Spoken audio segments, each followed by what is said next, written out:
ایک خاوند گھر سے نکلا ہے تو بیوی کو کہہ گیا ہے جب تک میں واپس نہ لوٹوں گھر سے نہ نکلنا. 2 گلیاں چھوڑ کے والد رہتے ہیں. 2 گلیاں چھوڑ کے بیوی نبی کریم صلی اللہ علیہ وسلم کی بارگاہ میں پیغام بھیجتی ہے, کہتی ہے خاوند حکم دے گیا تھا میری بغیر اجازت گھر سے نہ نکلنا. اب تو بیوی کہتی ہے میں پڑھی لکھی ہوں. کل میں ایک اسکالر کو سن رہی تھی, وہ کہہ رہا تھا بیوی کے بڑے حقوق ہیں, جو مرضی چاہے کر سکتی ہے, اور اللہ خیر کرے اگر بیوی بی ایڈ کر لے پھر تو معاملہ ہی ختم ہو گیا. وہ کہتی ہے تو مجھے کر فارغ. خاوند جہاد پہ چلا گیا, کسی سفر پہ چلے گئے, کہہ گئے میری اجازت کے بغیر گھر سے نہ نکلنا. والد بیمار ہو گئے. خاتون حضور کی بارگاہ میں پیغام بھیجتی ہے, کہتی ہے یا رسول اللہ خاوند حکم دے گیا تھا گھر سے نہ نکلنا, والد بیمار ہے, کیا حکم ہے؟ نبی پاک نے فرمایا چاہے تو جا سکتی ہے, پر خاوند کی اطاعت کرے گی تو اس کے لیے زیادہ بہتر ہو جائے گا. 2-4 دن کے بعد پھر پیغام بھیجتی ہے, کہتی ہے محبوبہ باپ شدید بیمار ہے, حکم کیا ہے؟ نبی پاک علیہ السلام نے فرمایا چاہے تو جا سکتی ہے, کیونکہ حضور شارع ہے نا, مختار ہے شرعی معاملات میں, کسی کو چاہے تو کسی چیز کی بھی اجازت عطا فرما سکتے ہیں. فرمایا میں اجازت دیتا ہوں جا سکتی ہے, پر خاوند کی اطاعت میں رہے گی تو اس کے لیے بہتر. حد ہو گئی بھائیو, حد ہو گئی. عرض کرتی ہے حضور باپ انتقال کر گیا ہے, باپ انتقال کر گیا, بیٹی ہوں کیا کروں, رہ نہیں سکتی.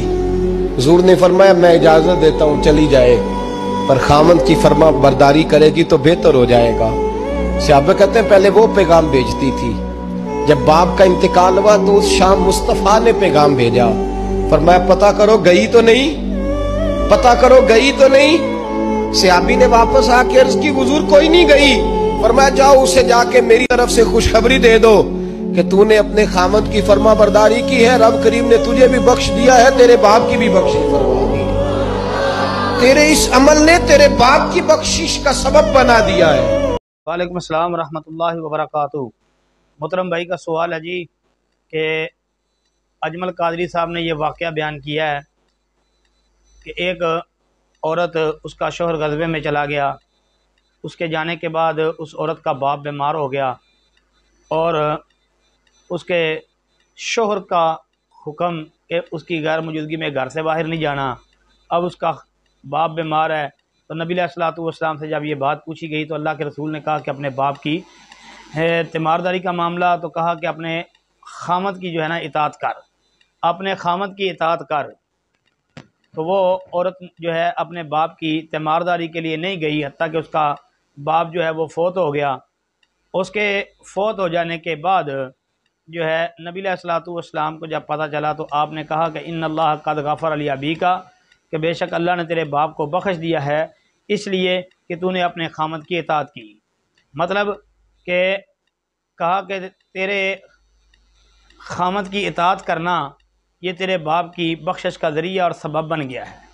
تو کہتے ہیں جی یہ واقعہ سندن کیسا ہے؟ جی یہ واقعہ جو ہے یہ ثابت نہیں ہے, اس کی سند بہت زیادہ ضعیف ہے. یہ طبرانی اوسط کے اندر بھی موجود ہے, اور طبرانی اوسط میں جو ہے اسما بن متوکل یہ ضعیف راوی ہے, جس طرح کہ علامہ ہیثمی رحمۃ اللہ علیہ نے مجمع الزوائد کے اندر یہ بات لکھی ہے کہ اسما بن متوکل اس میں ضعیف ہے.